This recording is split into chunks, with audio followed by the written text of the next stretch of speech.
What's up, everybody? You're listening to episode 26 of...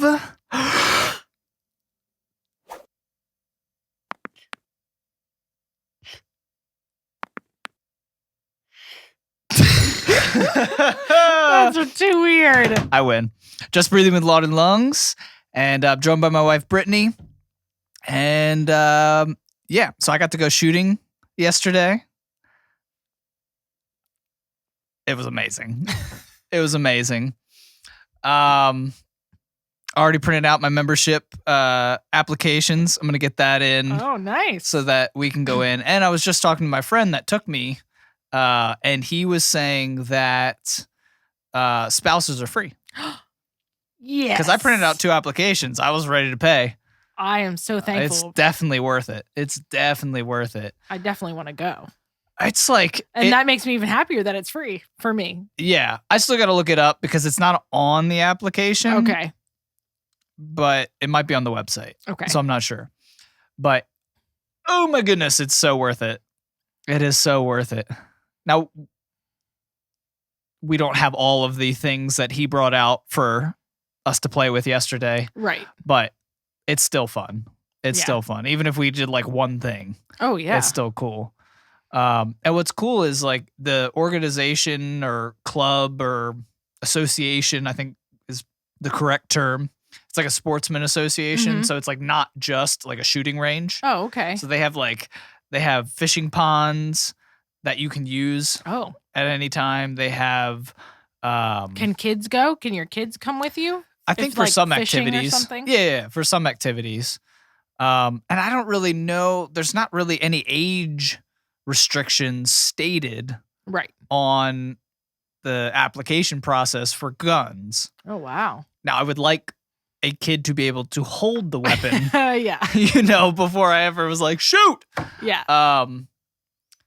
But yeah, I mean, eventually I definitely want to take the kids there. Yeah. Because I had this this revelation when I was doing it, and the feeling that it was giving you, like, it gives you a sense of responsibility because you're carrying something that has a lot of weight. Yeah. Not just physical weight, but like weight in terms of like the repercussions of something going wrong with it. Right.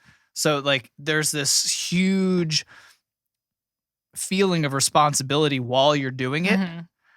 And it's fun, Mm-hmm. And I feel like it gives you such a sense of accomplishment high after you're done. Like, I mean, when I came home, I was just like chatty about it. Yeah. Because it was so cool. Yeah. It's such an adult thing, to those that don't adult much in that realm. Right. We adult in other things. We raise kids and all that kind of stuff. But like that was new. Yeah. That was new. Now, I'd shot guns before, but like I had never, it's been so long. Yeah. It's maybe been like 4 or 5 years. Right. So it's totally new. Yeah. And I think what's so interesting is all of your perceptions of what it will be like if you've never shot a gun before completely change once that gun goes off.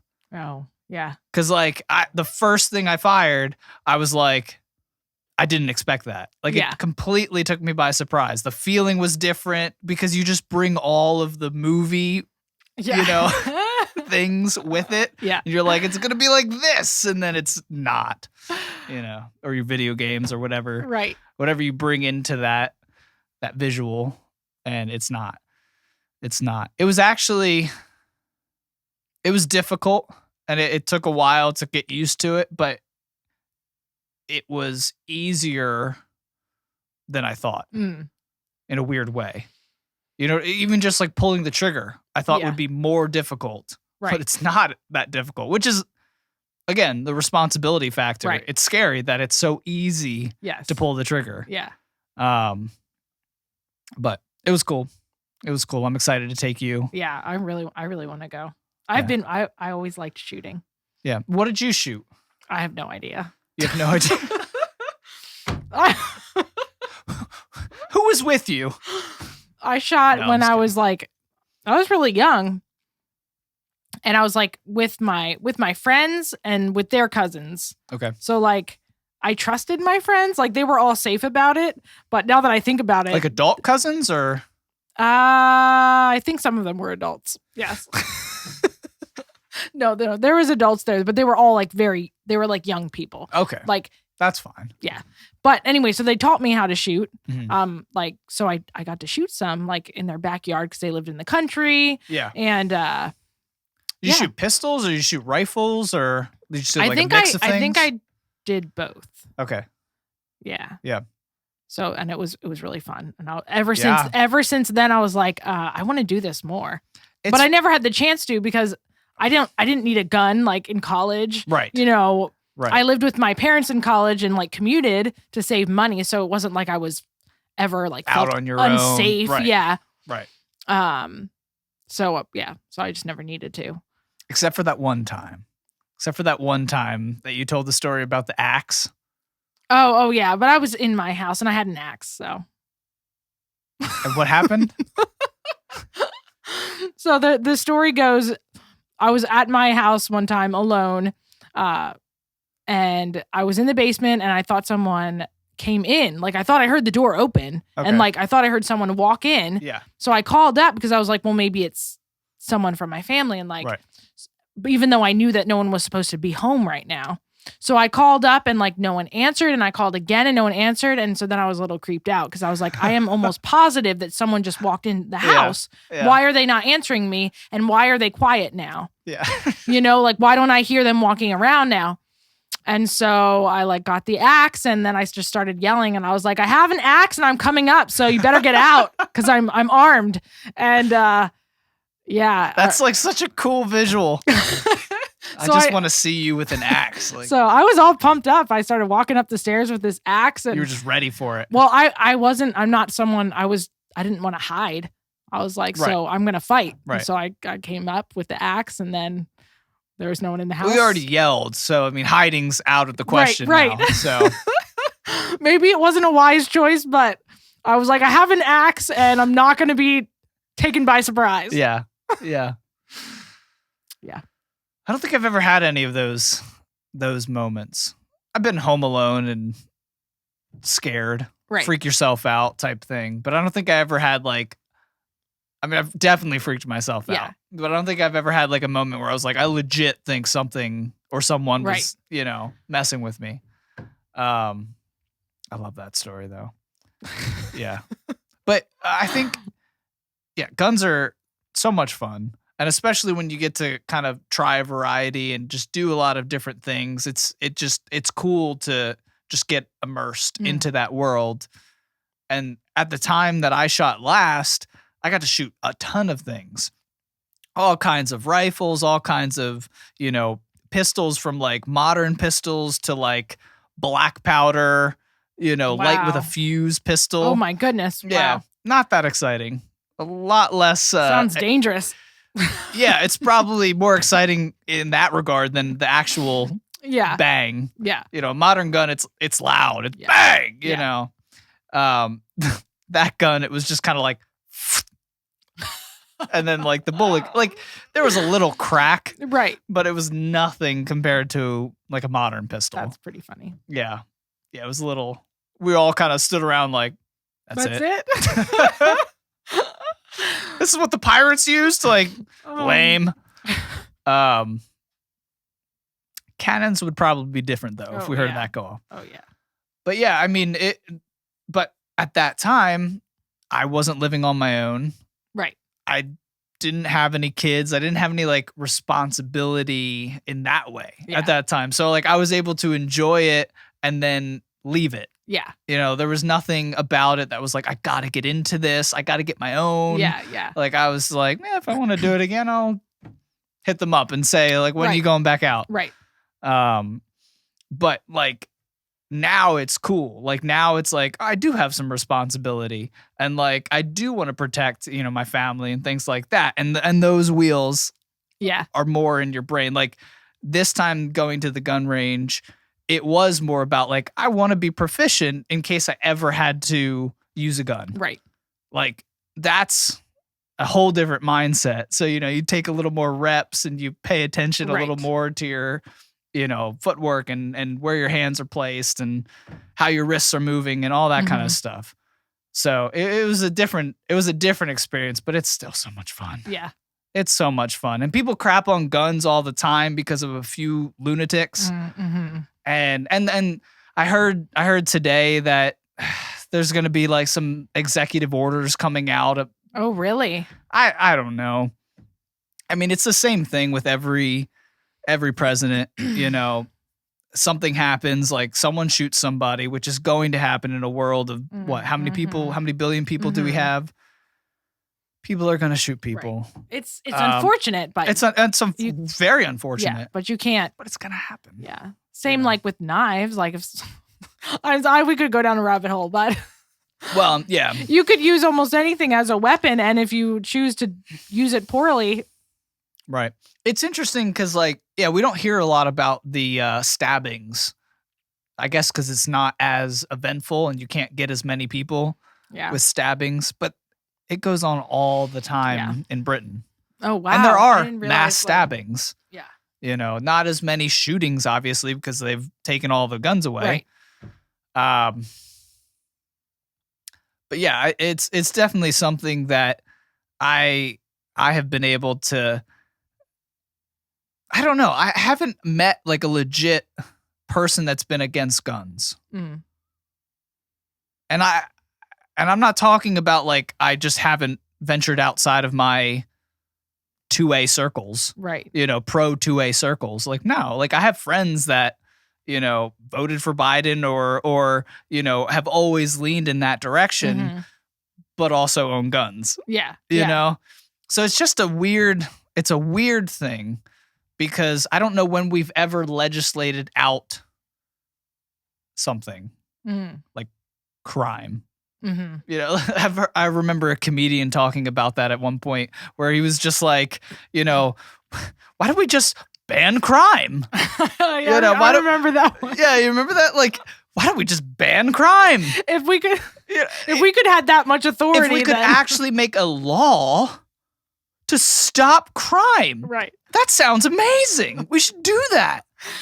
Oh wait, we have an entire legal system that bans all of the things that people continue to do. Specifically. Yeah.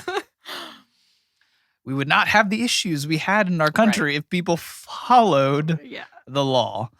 So, I mean, all you're really doing is just hindering the people that want to legally own firearms. And that's such a weird thing to me. It seems like such a, even to my friends that I talk to that I know their leanings politically, most of them are pro 2A. Yeah.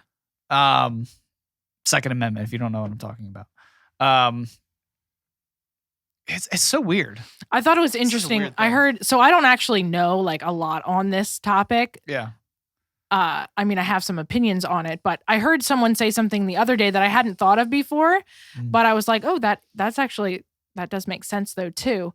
They were saying how like maybe one of the more like efficient ways to solve like the problem with like these kind of shootings that happen is to have someone that is like well-trained and trusted that is hired to have a weapon at like these bigger places, almost like security. So like it's a I'm not finding the word that There's I want to find. There's definitely a case for that in larger environments. Right. And I'm not, I didn't actually. But you have like the mall. Let's take that for instance. It has security, but the security is literally, because I have a friend that worked as a mall cop for a short time, and like it's not a cop. Like they can't arrest people. Like a shoplifter can run out of the store, and like the security at the mall can't chase them down. Wow, I didn't realize it's actually the store's responsibility to call the cops. Oh, okay. Like they can deal with like minor situations and kind of direct people, but they can't like they're not police officers. Okay. But do they have a weapon at the mall? I don't think so. Oh, I think this guy was saying that they would. Yeah. For the whole point of, I think this is what he was trying to say, is that like it's a detriment. That's the word. Like to discourage you from going in there planning to shoot because you know that someone else will shoot you. Right. If you start to shoot like random people. Yeah. And so it's like it deters that. But then it's the same thing if you yourself legally own a weapon and you're in a big group of people who legally own weapons, you're also most likely not going to. That's where the phrase like a armed society is a polite society. Yeah. Which makes a lot of sense. Yeah. I mean, to a large degree, it makes a lot of sense. Like, you're not going to burglarize that house. No. Or in a public place where you know there's multiple people with a weapon. Yeah. Well, and that's the thing. Because of a lot of the laws in more left-leaning states, carry laws are so much more strict. It's not as easy to carry. I have friends that carry, in our state, and I like hanging around them. But no, it's not as easy as it probably should be, because we're not in the West. We're not in like the Wild West. I mean, like we're not in these cowboy times where you're going to have a shootout in the streets. You know what I mean? Like, we're not coming into the saloons and blowing a guy out the whatever doors, the swinging doors. Yeah. So it just makes sense to me that, and this is something I've heard argued recently, and it's a good argument. It says right there in the Constitution that the right of the people to keep and bear arms shall not be infringed. Yeah, it's pretty plain. Like a plain statement. There's no grammatical commas or dashes or slashes or anything to break up the statement. Right. Shall not be infringed. Right. So like that literally means I should be able to have a gun on me right now, and the government, including the law enforcement who swear an oath to uphold the Constitution first and then the legislative laws. Right.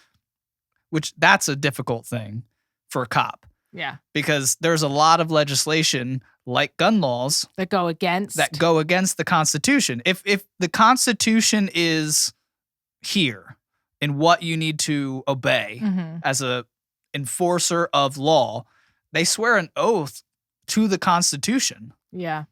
And to the state that they're serving in. Right.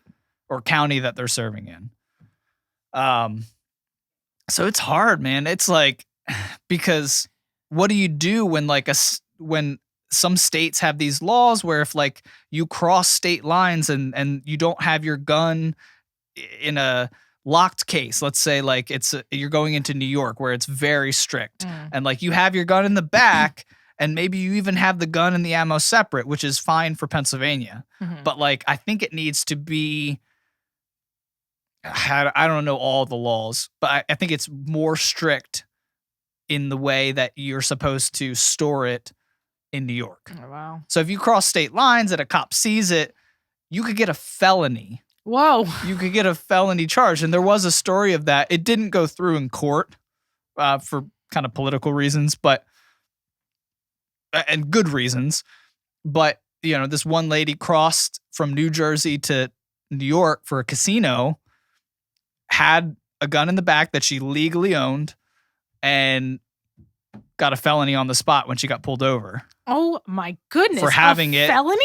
Yeah. That seems like... But this is what I mean, though. Like, that's a crazy thing, because if the Second Amendment says your rights shall not be infringed to keep and to bear arms. Yeah.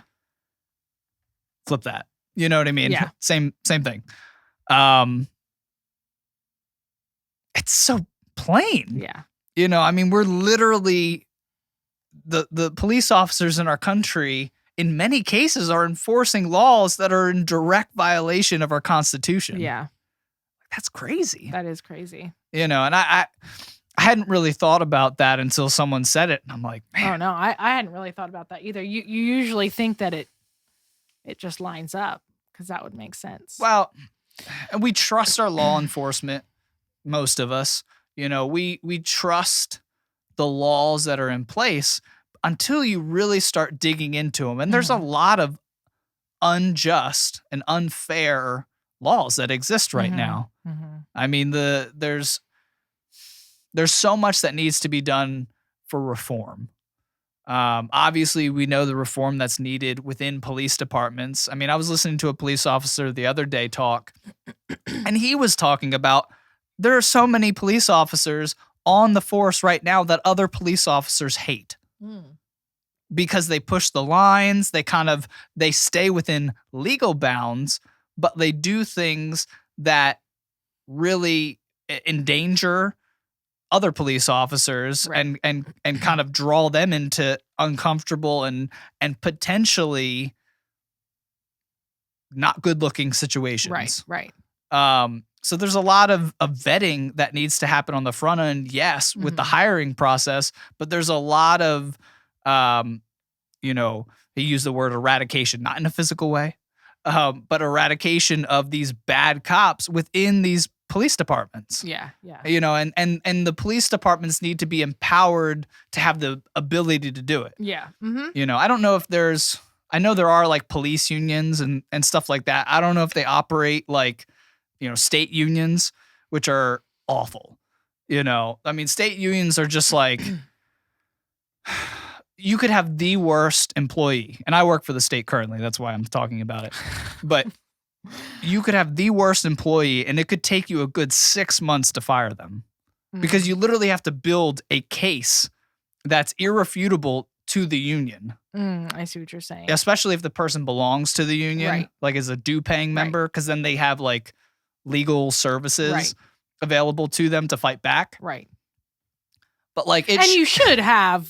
That's the nice thing. You should have reason though to fire someone. Oh no doubt. But I mean, if you are unable to do your job, that should be reason enough to say you don't belong here. Right. I'm letting you go. Even giving like a two like couple chances. Like here's the problem. Here's what's wrong. And then if that doesn't work, then yeah. But they give a lot of chances. Yeah. There's been like a couple workers, in the past couple of years that I've been at my job that they should have been gone. Like they should never have made it out of training. But somehow they got moved up. They got out of the probationary period and put into kind of full time. Right. And then it's really difficult after that to get rid of them. And definitely I've also seen some situations where I feel like people have worked to push people out. So I'm not saying that doesn't go on either, but I wish but in a private institution, it's at the discretion of your boss. You better be liked by your boss. Yeah. You better be a hard worker that you're undeniable. Right. Like that's really what I love about the private sector that I kind of wish I was a part of more. Like I love the benefits that come with working for the state. I love the situation that I'm in right now, but eventually I would love to work just in a private sector. Right. So that everything's on merit. Yeah. Your raises, I don't mind I can't negotiate a raise. Right. In my current job. So that has its benefits and that has its drawbacks. Right. You have the same step raises as everybody else, which you're guaranteed a raise. Which you're not guaranteed in most other jobs. No. But then you can't negotiate. Yeah. For, let's say, your work prowess. So then you're not actually, what's the right word? Motivated to work harder. Right. To be better than the others. Right. Yeah. Like you're literally motivated to stay on the status quo. Like literally if you get too crazy and go a little too hard in the paint, at your job, you pull back. because they'll give you extra work. Yeah. See, that's another thing too, that you're not incentivized to work harder because they'll give you more work. Yeah. There's always work. Oh yeah. So it's kind of a sad thing that happens with unions, and I just wonder if that's a hurdle that'll have to be done to kind of reform some of the police departments. Right. If they're going to have to kind of jump a lot of hurdles over the police unions. But I would hope that with all of the political pressure, all of the cultural pressure, you would be able to kind of cut right through all of the stuff to get rid of some of these bad cops.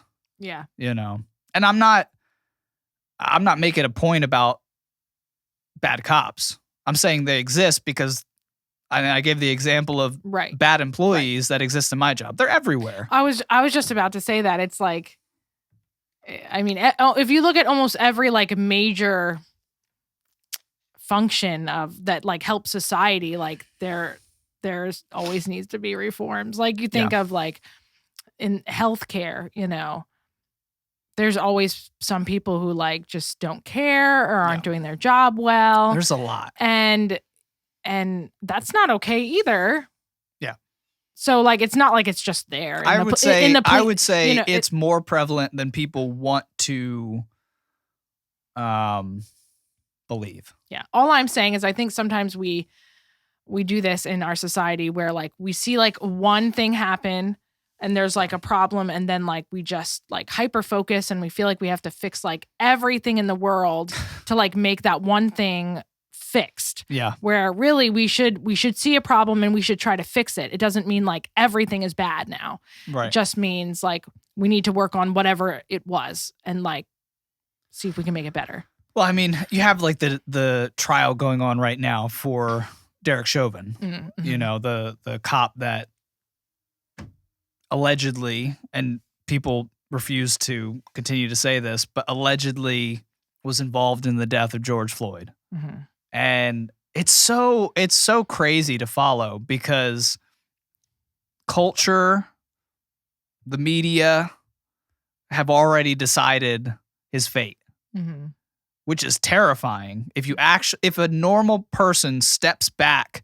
from their kind of ideologue minds and steps back and puts themselves in that situation, that like, okay, you were a police officer trained to do certain things in a level 1, or I forget what the correct term is for it, but it was like the Derek Chauvin was called into the scene of something like a level 1, like some type of escalation thing where like level 1's like active shooter. Okay. So like he was called into a possibly bad situation where the other rookie cops like couldn't handle George Floyd and stuff. So he was called into this. This is the action he took. I don't know if it's right or wrong. That's what the court system is going to decide. But like to just deal out death and judgment, you know, as Gandalf would say to Frodo, you know, just to deal out death and judgment before the verdict, before the jury has come to the verdict with all of the evidence that they've had to sit through, that the average person is not watching the trial and seeing. Yes. And that's the amazing thing. There's been so much craziness surrounding this trial where like evidence will come out. If you look up that evidence on Google, some articles will come up. If you click those articles, it'll take you to an article with a different headline that says like something about Derek Chauvin, like, you know, kneeling on the neck of George Floyd. Even though you went to it to look for the evidence that just came out, and it's very, very shady stuff. That's and weird. I'm not alluding to any conspiracy or anything like that. I'm just saying there's a decision already made. Yeah. And for you not to be able to step back, put yourself in that situation would be like, would I want the world to make a decision about my life? Yeah. Yeah. Without trial, without jury, you know, without fair hearing. It's interesting. It's crazy how I've been noticing this recently. Yeah, as I'm reading through the Bible and I'm making comparisons with what I see today. Yeah. And this is the first time I've noticed this kind of stuff, but like just today I read the story about Stephen. Is that how you say his name? No, Stephen. It's Stephen. Okay, so Stephen. And anyway, just a brief summary is the people didn't like Stephen because of multiple reasons, but mostly because of his faith. They didn't like him, and they didn't like the way he answered. He answered very well every time, and they couldn't thwart his wisdom. Right. And so some people, not a lot of people, just some people did not like him, and they wanted to hurt him. So they grabbed some other people to make up lies about him, and then they kind of got the crowd riled up, and then they went to him, and long story short, they kind of accused him falsely, but everyone believed it. Everyone got angry, and they stoned him to death. Mm-hmm. And then there's other stories like that in the Bible that you read about, how the mob is stirred up. Yeah. And maybe it's only a few people that hate the person, but it only takes a few. Yeah. And if the mob comes along, bad things can happen. Yeah. Anyway, so I say that not to compare the George Floyd story. That's not exactly what I'm doing, but I'm just saying that it's very easy for it's very easy for a large group of people to just have an emotion and believe something that maybe isn't true, but people are saying it's true, and you're not sure because you weren't there and you don't know all the facts, for you to just go along with it and judge. Right. And say, I already know the answer. This is what I want done. And you close your ears. Yeah. You closed your ears to anything else. Anything else, yeah. And that is scary. And it's been opening my eyes, because I'm like, I know I fall into that sometimes too. Like, you'll see something on social media or on the news, and all of a sudden your heart is just like, oh, that's so awful or whatever. And you've made a judgment and you feel like that's right. But I don't actually know anything. All I know is one story that's being told to me. Yeah. I don't know anything else. Nothing else. And I might hear it from other places, the same story, but I don't actually know. Right. I would have to research it and figure it out. Yeah. And it's just like, it's a little warning. Like, we have to stop jumping on things, and we need to really figure it out for ourselves, because we don't know what the motives are behind the certain stories that get to the top, because there's a lot of stories that are happening that we never, ever even know about. Right. And, oh man. Yeah.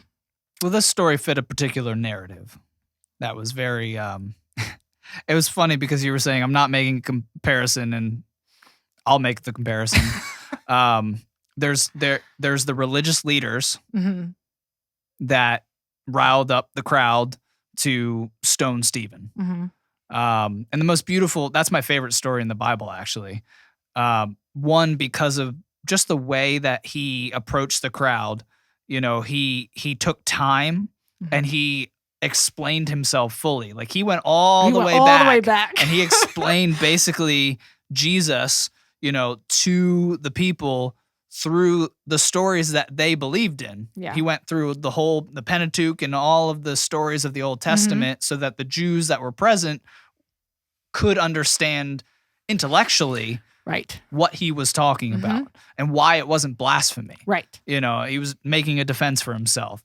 So I loved that. And then at the end, when they stoned him, how he had the same response as Jesus, where he's just like, God forgive him. That's amazing. God forgive him. Yeah. As they're hitting him with stones, And what's so crazy about that was he was so righteous in that point, like the justice that was due for him in that scenario, in that unjust scenario, was so immense that his face shone like the face of an angel. Yeah. And they hated him more for it. They hated that. Yeah. Man, it's such a powerful, powerful story. That's why I love it. But I look at the religious leaders, and then there's religious leaders in the Black community that are known for falsely riling up the crowds, the mobs, into these frenzies. And don't get me wrong, there wasn't a single person that watched that video that wasn't horrified at it. Now, we didn't know the context. We didn't know the fact that George Floyd was in the back of a police car at one time and requested to be taken out because he couldn't breathe. He didn't say, I can't breathe, when he was on the ground with the knee on the neck or the back or the shoulder. We don't know, because that evidence is coming out right now in the trial if you would watch. Now, he was in the back of a police car because this arrest was going on for like 35 minutes. Now, we focus on the 8 minutes and 36 seconds that Chauvin was on there, which was ridiculous. Right. It was ridiculous that anyone is on the ground for 8 minutes. Yeah.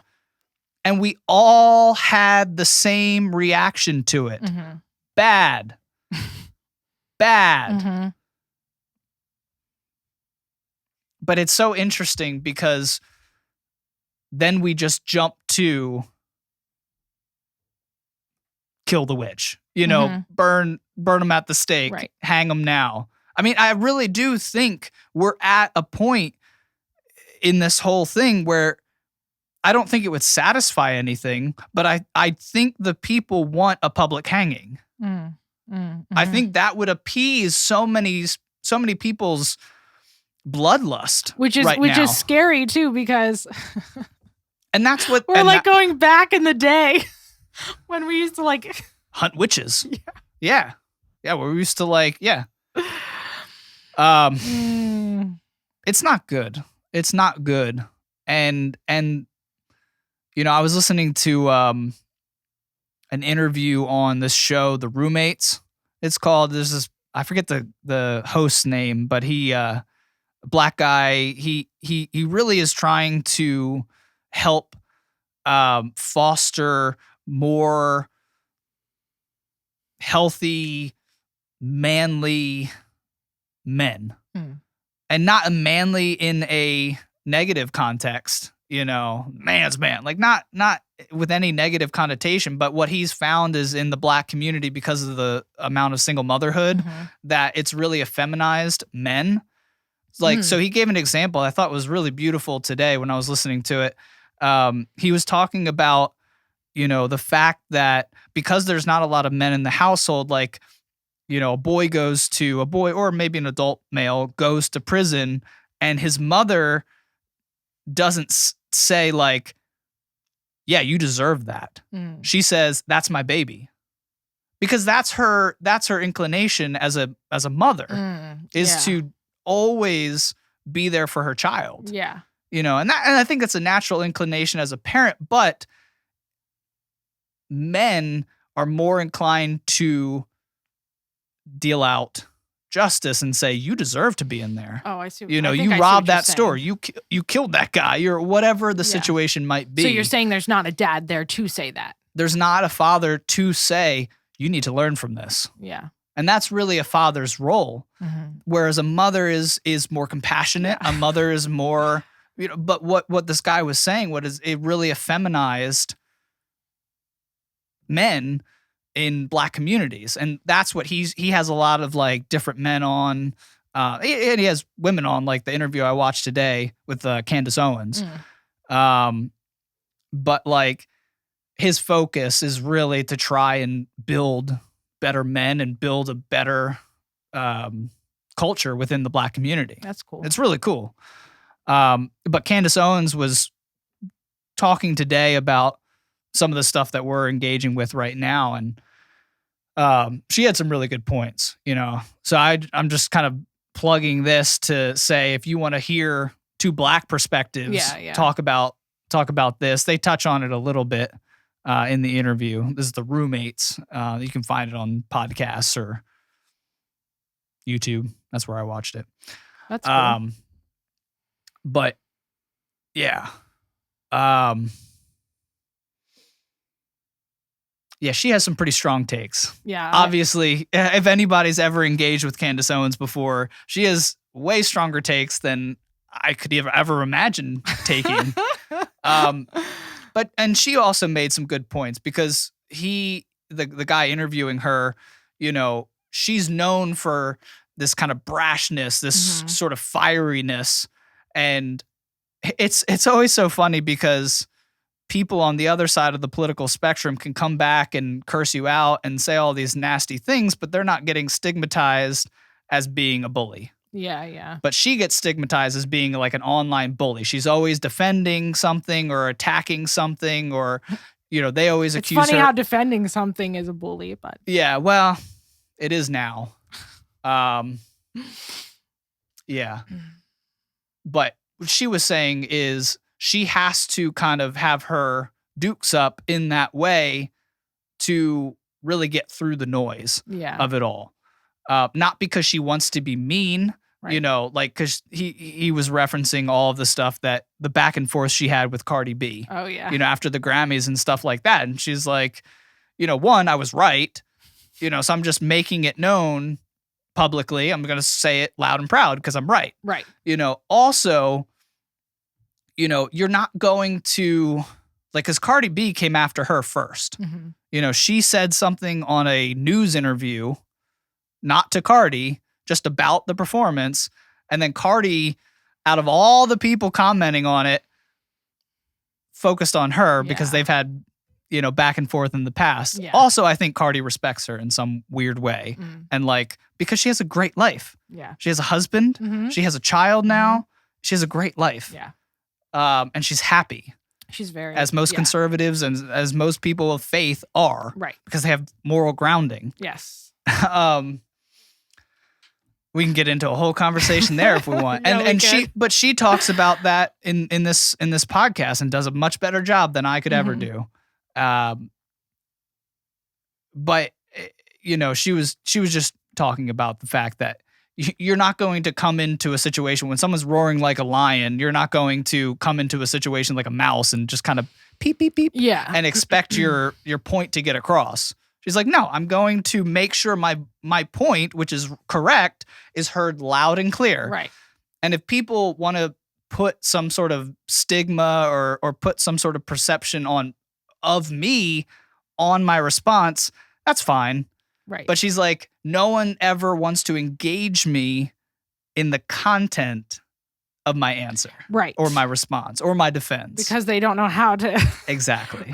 respond to so something. she goes to bed at night, sleeps like a baby because she knows she was right. Right. And she knows that she spoke truth. Mm-hmm. And that's such a liberating thing that I'm really trying to get to.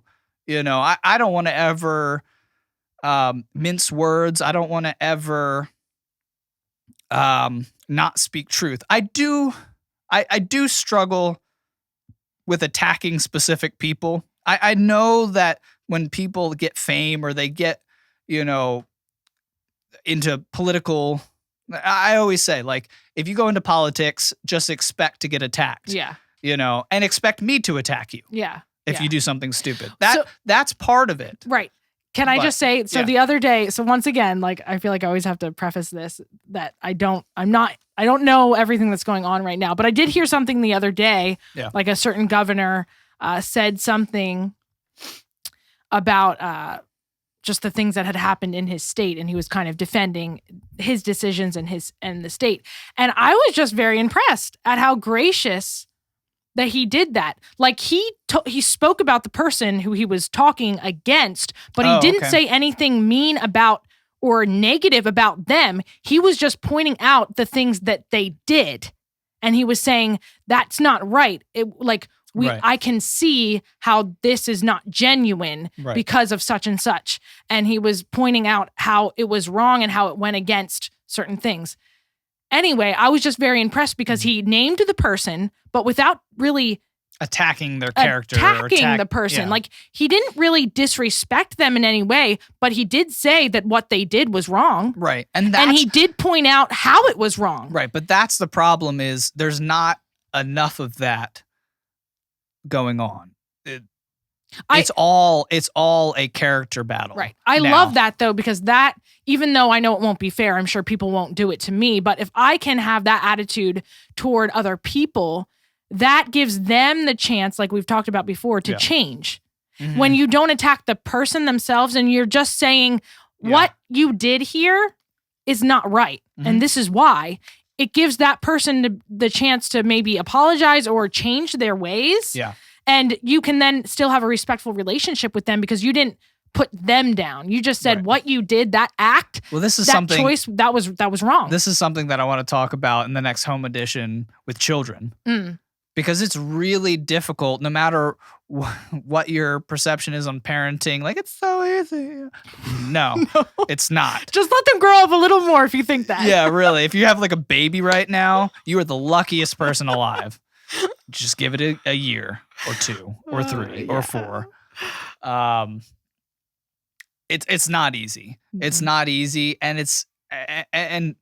and to be completely frank, it's hard not to want to attack the person when you're correcting an action, just because that person has either just tortured you with their attitudes.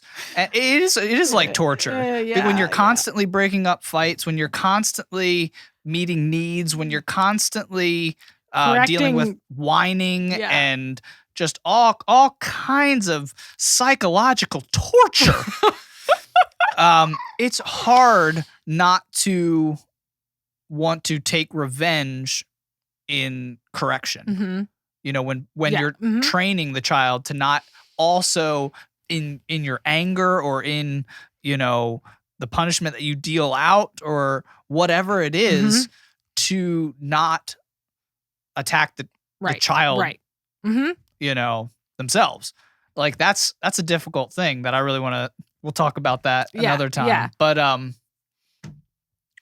it reminds me hard. It's hard to do that. What you just said and what I was saying about this governor reminded me of something that I read that I actually wasn't sure what it meant in the Bible, but I think I get it now. It was like, let your words be seasoned with salt or with grace, like salt or something like that, so that you'll know how to respond to everyone that you encounter. I'm not saying the verse right, but that gives you the gist of the verse. But I remember, like, I read that verse recently and I was like, I'm not sure if I know what that means. Like, I was like, I don't know how I would apply. Like, I don't know exactly how that would work in real life. But actually, after I heard that guy say that, I was like, I think there's something there to that. Like, being able to gracefully just speak truthfully without cutting people down if you can just talk to somebody without labeling them a something, whatever it is, a negative something. Yeah.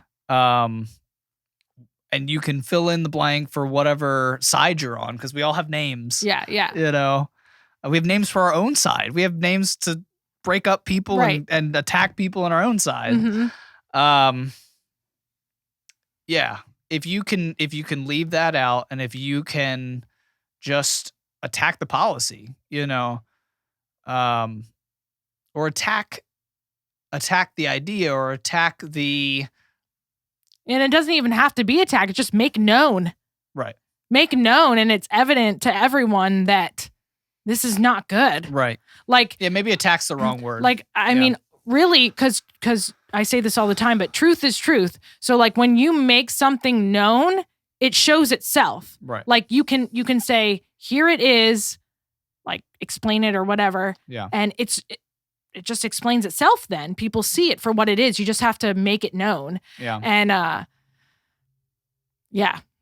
it's very difficult in this postmodern world that we're in right now, where everything is truth. It's really difficult to get through to people. You have to be all I'm saying is you have to be very careful on who you're talking to and what background they come from, because there are some people that you're going to waste your time with. Because if you believe in your truth, the conversation's kind of over. You know what I mean? That's true. Even if you're trying to help a friend, if they're talking to you about their truth, there's not much you can do. There's not much you can do unless you really have a good relationship with them and they trust you to help guide them to change their truth. Right. You know or what I mean? As they see you live out your life. And but it's very difficult, because I agree with you that truth is truth. I agree with you that if it could be evidenced by scientific studies, if it could be evidenced by, you know, anecdotal evidence on a large scale where it's self-evident, it's truth. Yeah. But there are some people that are just convinced of certain things that you could show it to them on your phone and be like, there it is. It's right there. Right. And they'd be like, I don't know. Yeah. And I can see that. I can see that. It's just difficult is what I'm saying. It's hard. It's hard. It's very difficult, but not only because it doesn't take away from the fact that you need to speak truth. Yeah. And that's those are the people that really encourage me the most, are the people that are just, regardless of how people are going to perceive them, they're going to speak truth. Yeah. Especially on issues that affect future generations.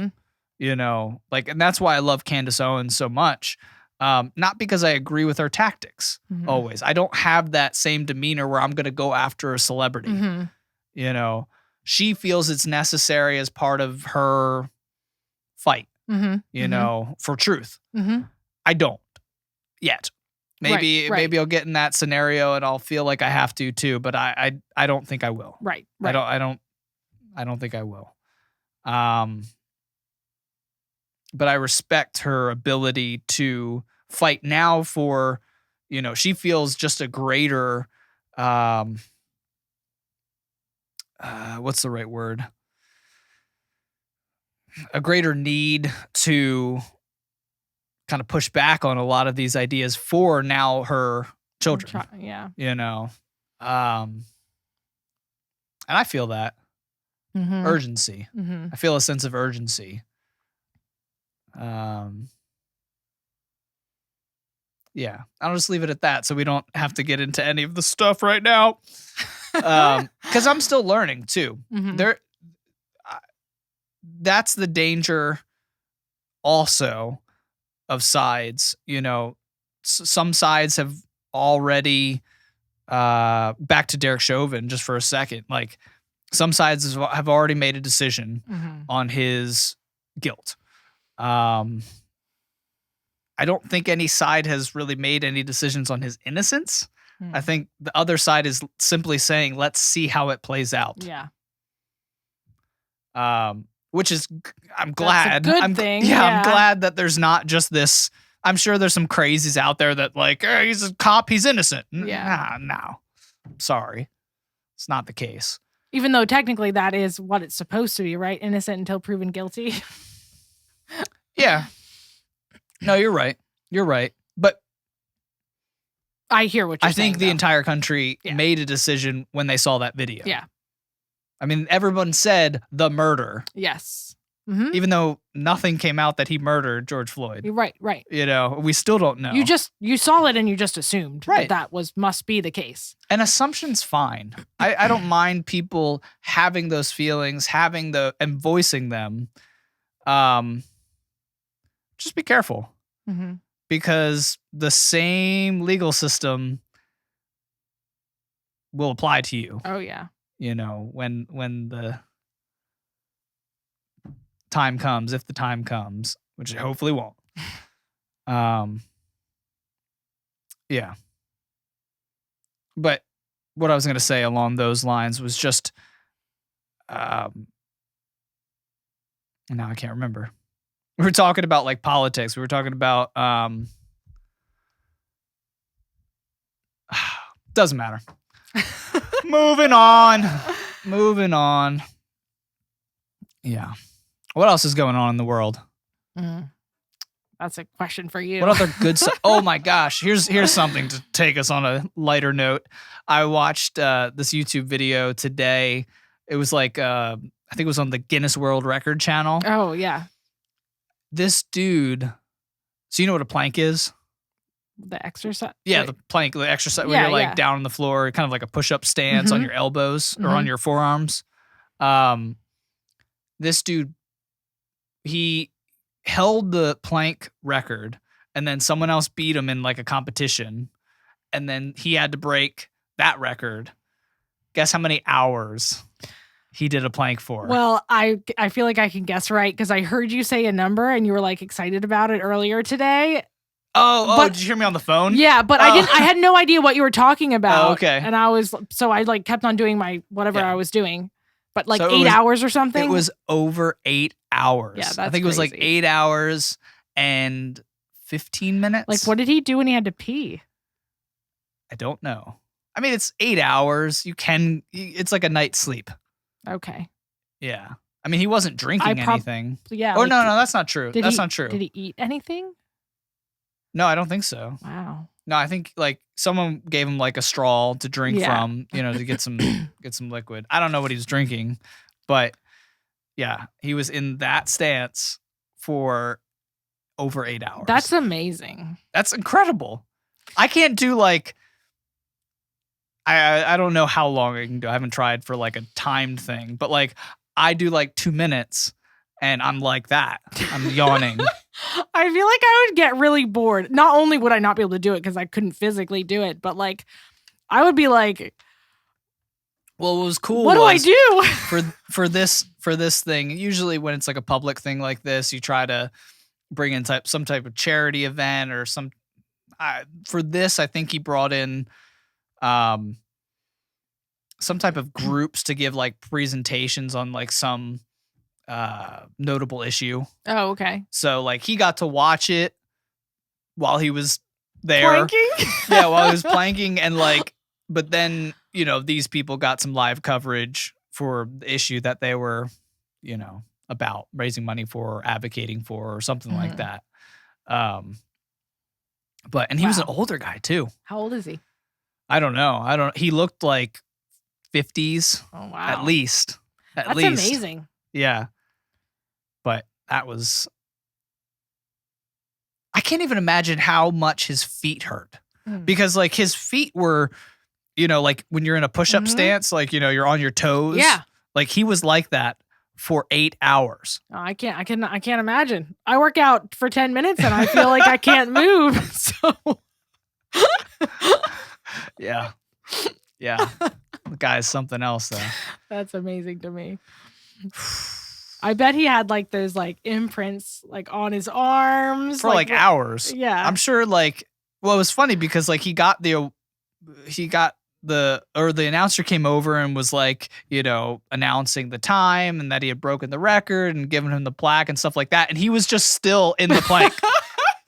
Like he was still he like received it and he was still in the plank. He probably just couldn't move. Probably. Like did you ever like hold somebody's wrist for like a long time? Oh yeah. And then then you can't open your fingers. Yeah. It was probably like that. He probably was just like so stiff. Yeah.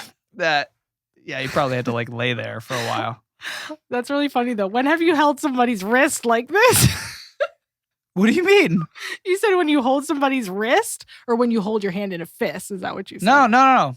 The game that the best way to do it as a kid was, we did this at like camp and sounds really things funny. like that, but you hold someone's wrist so that it's a little wide. You don't want to do this. It doesn't work as well. But if your hand's like this, okay, then, and you do that for long enough, it's not great for the person that you're squeezing their wrist. Are you wrist. squeezing their wrist hard? Yeah, as hard as you can. You're squeezing their wrist. That's really funny. No, I never did that. I knew that because of when I water ski for a long time.